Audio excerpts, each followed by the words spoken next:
The story begins with Murase, a younger colleague of the narrator, approaching him with a deeply unsettling suspicion.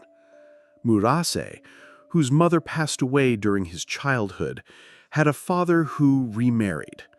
However, after his father's new marriage, his demeanor drastically changed, causing Murase to feel increasingly uncomfortable at home, eventually prompting him to move out and live independently. Murase confides in the narrator, expressing his belief that his aunt, Yoko, his father's sister, did not die by suicide, but was in fact murdered.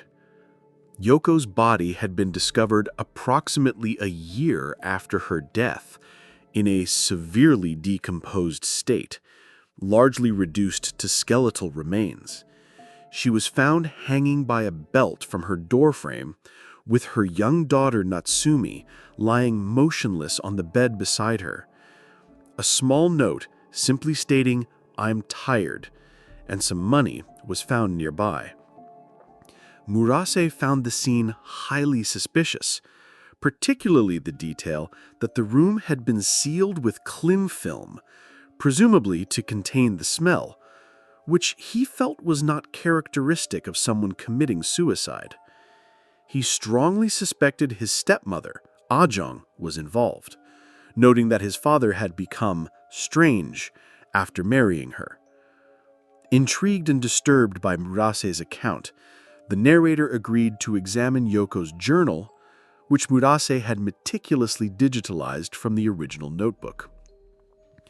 The narrator noted from the outset that Yoko's husband, a high-ranking police officer, had died in a car accident, leaving a substantial insurance payout, making Yoko and Natsumi inheritors of considerable wealth. The journal entries began to unravel a truly tragic and horrifying sequence of events. Month 5, Day 17. The very day Yoko's husband, a high-ranking police officer, tragically died in a car accident, Natsumi, her daughter, fell ill. This left Yoko, who was now a wealthy widow due to a large insurance payout, facing a new and profound challenge. Month 5, Day 17 through 18. Natsumi's condition rapidly deteriorated. Yoko painstakingly took her to see a doctor, but the diagnosis was baffling. A strange, unknown illness causing severe joint pain, chest pain, and rendering her immobile. Natsumi could no longer speak or walk, spending her days confined to her bed. A disturbing parallel emerged as the narrator himself began to experience similar undiagnosed symptoms, including body aches and dizziness. Month 7, Day 2. Yoko's entries continued, detailing Natsumi's constant pain and bouts of diarrhea. Yoko expressed profound exhaustion from the relentless caregiving. Month 7, Day 20. A brief glimmer of hope appeared when Murase's father and his new wife, Ajong, visited. Ajong was strikingly beautiful, only 33 years old, a stark 17 years younger than Murase's father. Yoko found herself envying Ajong's new life and marriage, expressing a longing for new life and happiness for herself. During this visit, Natsumi even smiled and laughed, a rare and precious moment. Month 8, Day 6. Natsumi's health seemed to worsen again, leading Yoko to procure an astonishing 16 different medications for her daughter. Month 9, Day 14. Ajong returned, bringing gifts, and Natsumi seemed a little brighter, though still unable to get out of bed. It was during this visit that Ajong introduced the idea of a new magnetic wave treatment. Month 9, Day 20, 24, 31. Yoko dutifully took Natsumi for these magnetic wave treatments, and Natsumi showed signs of improvement after the sessions. However, the narrator's subsequent research revealed a grim truth. Magnetic wave treatments have no actual therapeutic effect, acting merely as a psychological trick, often leading patients to purchase expensive equipment. Month 10, day 15. The clinic where Natsumi received treatment announced its closure and urged Yoko to purchase the magnetic wave machine for a staggering 600,000 yen, approximately 200,000 baht. Month 11, day 1. Ajong helped Yoko acquire the expensive machine, a gesture for which Yoko expressed immense gratitude. Month 12, day 21, 23. Despite the costly machine, Natsumi's condition severely deteriorated. The machine proved ineffective, and Natsumi began to sleep all day. Month 12, day 27. Ajong, undeterred, introduced Yoko to a sensei who supposedly possessed special powers to cure Natsumi's mysterious illness. Month 12, day 29. Yoko met the sensei, desperately hoping for a miracle. Following months. Month 3, day 11, 15.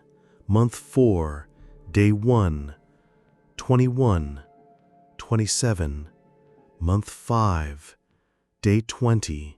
Month 6, day 7, 9, 12, 17, 30.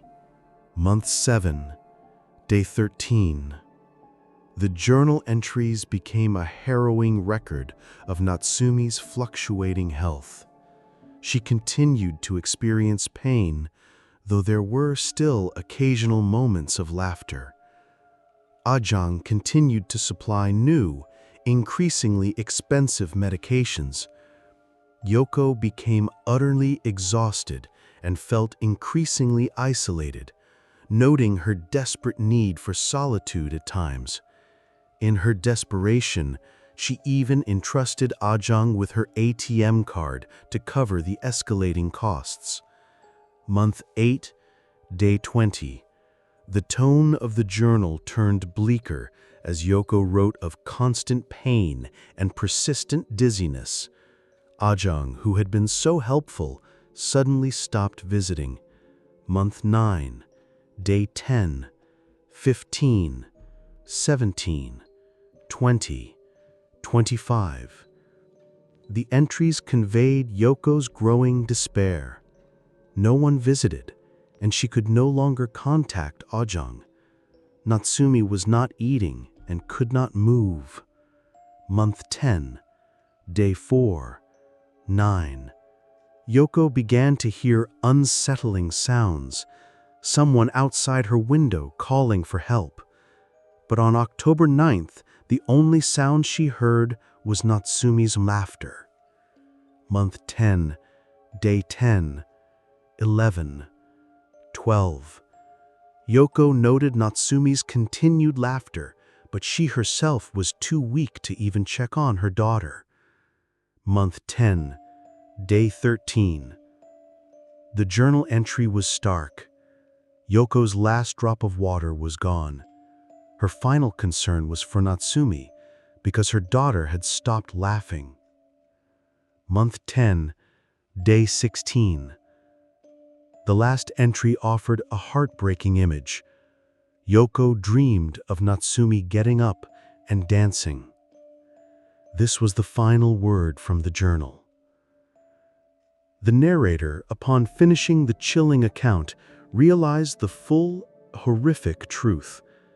Yoko's suicide was not a spontaneous act of despair, but a calculated, cruel scheme designed to systematically drain her finances, ultimately leaving her and her severely ill daughter to die. The horror, however, did not end with the journal. After delving into Yoko's tragic story, the narrator himself began to experience the very same debilitating symptoms that had plagued Natsumi and Yoko. Widespread body aches, persistent dizziness, and an overwhelming feeling of impending doom. He described his condition worsening, leading to involuntary wailing and screaming for help.